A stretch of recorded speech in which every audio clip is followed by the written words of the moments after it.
বিশ্বাস করেন, যত কাজই করেন কোনো কাজে বরকত পাবেন না যদি এই গোপন গুণ, এই অশ্লীলতা যদি ছাড়তে না পারেন। গোপন গুণ এবং অশ্লীলতা যারা নিমজ্জিত, ধ্বংস আপনাদের অনিবার্য।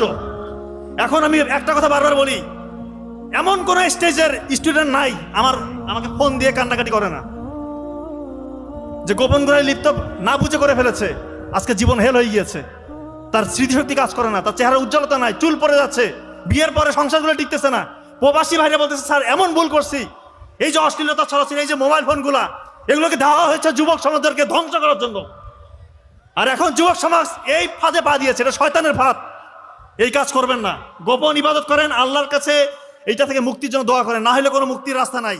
বিশ্বাস করেন, যত কাজই করেন কোনো কাজে বরকত পাবেন না যদি এই গোপন গুণ, এই অশ্লীলতা যদি ছাড়তে না পারেন। আপনার পতন সুনিশ্চিত। আপনি কত বড় হয়েছেন, আপনি ছাত্র, শিক্ষক, বড় মেম্বার অফ পার্লামেন্ট, ডাক্তার, বিজ্ঞানী, আপনার পতন সুনিশ্চিত।